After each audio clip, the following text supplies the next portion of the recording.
My dear and dearest chunks, ഞാൻ നിങ്ങളുടെ സ്വന്തം ഹൃദയനാണേ.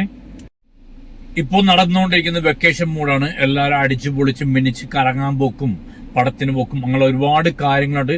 എല്ലാവരും എൻഗേജ്ഡ് ആണ്. പല പേഴ്സണലി എന്നെ പരിചയമുള്ള ഒരുപാട് ആളുകൾ ചോദിക്കുന്നു, വിഷുവിന് ഇറങ്ങിയ പടത്തിൽ അല്ലെങ്കിൽ വെക്കേഷൻ ടൈമിൽ കാണാൻ പറ്റുന്ന നല്ല പടം ഏതാണെന്ന്. ബസൂക്കയാണോ, ആലപ്പുഴ ജിംഖാന ആണോ, അതോ മരണം മാസാണോ, ഏതാണെന്നുള്ളത്. നമ്മുടെ മെഗാസ്റ്റാർ മമ്മൂക്ക നായകനായ ബസൂക്ക ഞാൻ കണ്ടു. അതേപോലെ തന്നെ നെസ്ലിൻ ഇനി വരും ഫ്യൂച്ചറിലെ ചോക്ലേറ്റ് ഹീറോ എന്നുള്ള ഇമേജിലേക്ക് പോകാൻ പോകുന്ന നെസ്ലിനും പിള്ളേർ സെറ്റിന്റെയും ആലപ്പുഴ ജിംഖാന എന്നുള്ള പടവും കണ്ടു. പിന്നെ ബേസിലിന്റെ മരണം മാസ് എന്ന ചിത്രവും ഞാൻ കണ്ടു. ഇതിൽ ഏറ്റവും നല്ലത് പടം ഏതാണെന്ന് വെച്ചാൽ പിന്നെ അജിത് കുമാറിന്റെ തമിഴ് പടമുണ്ട്, അത് ഞാൻ കണ്ടില്ല. അപ്പം ഈ പടത്തിൽ, ഈ 3 പടത്തിലും നിങ്ങൾക്ക് എന്താ പറയാ, ഫാമിലി ആയിട്ട് പോയി എൻജോയ് ചെയ്യാൻ പറ്റുന്ന പടം ഏതാണെന്ന് വെച്ചാൽ ഞാൻ പറയാൻ പോകുന്ന പടം ഏതാണെന്ന് കേട്ടോളൂ. ആദ്യം തന്നെ നമ്മുടെ മെഗാസ്റ്റാർ മമ്മൂക്ക നായകനെത്തിയ ബസൂക്ക എന്ന ചിത്രം, ആ പടത്തെ കുറിച്ച് റിവ്യൂ ഞാൻ ചെയ്തതാണ്.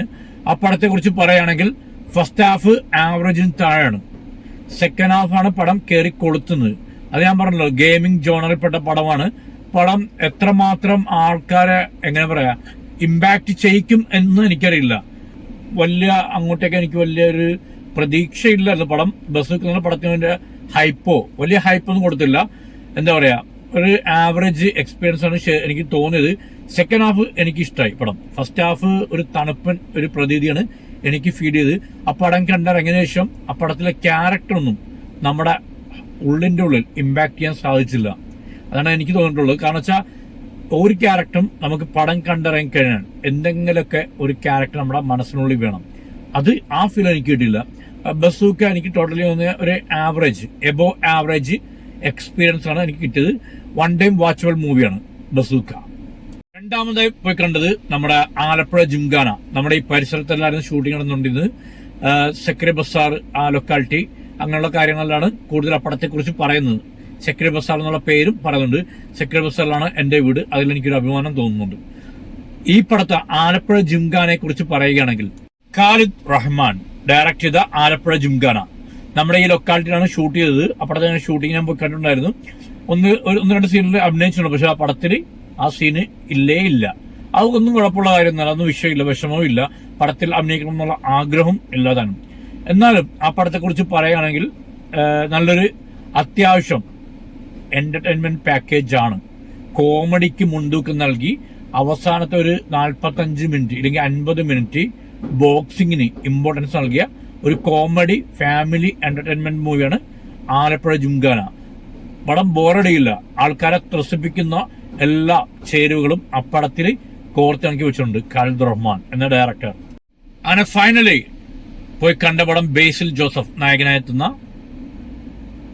മരണമാസ്. ഈ ഒരു പടത്തെ കുറിച്ച് പറയുകയാണെങ്കിൽ എന്റെ പൊന്നോ, ഇത്രയും കൂതറ പടം ഈ അടുത്ത കാലത്ത് കണ്ടിട്ടില്ല. കാരണം തിയേറ്ററിൽ നിന്ന് ഇറങ്ങി ഓടാൻ തോന്നിയ പടമാണ് ഈ അടുത്ത കാലത്ത്. ബേസിലിന്റെ പടം എന്നെല്ലാം പറയുമ്പോൾ അത്യാവശ്യം മിനിമം ഗ്യാരണ്ടി ഉള്ള നടനാണ്. കാരണം പുള്ളിക്കാരുടെ പടം നമ്മളെ ബോറടിപ്പിച്ചില്ല. ഈ പടം കോമഡിക്ക് വേണ്ടി എന്തൊക്കെയോ കോപ്രായങ്ങൾ കാണിച്ച് കൂട്ടിയെടുത്ത ഒരു പടം. മാത്രമല്ല കോസ്റ്റ്യൂംസ് എല്ലാം ബേസിൽ ജോസഫിന്റെ എന്ത് കൂറ കോസ്റ്റ്യൂംസ് ആണ്. ഹെയറെല്ലാം യെല്ലോ കളറിൽ അടിച്ച് എന്തോ പടത്തിന് മരണമാസം പേരിടാൻ കാര്യം എന്താണ് എനിക്കൊരു പിടുത്തമില്ല. കാരണം വെച്ചാൽ അത്രക്കും ബോറ് പടം വെച്ചാൽ വെറും ബോറ് പടം. ബേസിൽ ജോസഫ് എന്നുള്ള ഒരു ആക്ടറിൽ നമുക്ക് പ്രതീക്ഷയുണ്ട്. പുള്ളിക്കാരൻ ഇറങ്ങുന്ന പടമെല്ലാം അത്യാവശ്യം മിനിമം ക്വാളിറ്റി മെയിൻറ്റെയിൻ ചെയ്യുന്ന ഒരു ചിത്രങ്ങൾ, എല്ലാ ചിത്രങ്ങളും അങ്ങനെ തന്നെയാണ്. പ്രാവിൻകൂട് ഷാപ്പാലും അടുത്തിറങ്ങിയ പൊന്മാനായാലും എല്ലാ പടവും അത്യാവശ്യം കണ്ടിരിക്കാൻ പറ്റുന്ന, നമ്മുടെ പ്രേക്ഷകരെ യാതൊരു ലാഗടിപ്പിക്കാതെ കണ്ടിരിക്കാൻ പറ്റുന്ന കോമഡിയും ഇല്ലെങ്കിൽ അതേപോലുള്ള എന്തെങ്കിലുമൊക്കെ മൊമെന്റ്സ് പുള്ളിക്കാരന്റെ പടത്തിൽ കാണും. അപ്പൊ അത്രയ്ക്ക് നല്ലൊരു എന്താ പറയാ പടങ്ങളാണ് പുള്ളിക്കാരൻ സെലക്ട് ചെയ്ത് അഭിനയിക്കുന്നത്. പക്ഷെ ഈ ഒരു പടത്തിൽ വന്നപ്പം എന്തിനാണ് സംഭവിച്ചത് അണ്ണാ ഒരു പിടുത്തമില്ല. ആ പടം കണ്ടവർക്കറിയാം. പിന്നെ ഈ പടം പറയുന്ന കഥ കിടിലൻ കഥ കേട്ടോ. കഥ വെച്ചാൽ നമുക്ക് അക്സെപ്റ്റ് ചെയ്യാൻ പറ്റത്തില്ല. ഒരു സൈക്കോയായിട്ട് ബന്ധപ്പെട്ട് 4 വയസ്സന്മാരെ കൊല്ലുന്നു, അതിൽ 3 വയസ്സന്മാരെ കൊല്ലും. അണ്ട് അണ്ണാക്കില് പഴം തിരികെ കയറ്റും. അതിന്റെ കാരണം എന്താണ്, ആ കൊല്ലാനുള്ള കാരണം എന്താണെന്നുള്ളത് ആ പടം തീർന്നു കഴിയുമ്പോൾ പേരെഴുതി കാണിക്കുമ്പോൾ നിങ്ങൾ ആരും പോകരുത്. ആ കഥ കാണുമ്പോൾ നിങ്ങൾക്ക് മനസ്സിൽ തനക്ക് പ്രാന്തൊടിക്കും. ഇതിനാണോ ഇവൻ ചെയ്തത്, ഈ സൈക്കോ ചെയ്തത്? ആ സൈക്കോ റോളൊന്നും കുഴപ്പമില്ല ചെയ്തത്, പക്ഷെ ഒരു ബ്രൂട്ടലി കില്ലിങ് അങ്ങനെയുള്ള കാര്യങ്ങളൊന്നുമല്ല. കോമഡിക്ക് വേണ്ടി ചെയ്തൊരു പടമാണ്. പടം നമ്മളെ ശരിക്കും ബോറടിപ്പിക്കും, അതിൽ യാതൊരു സംശയമില്ല.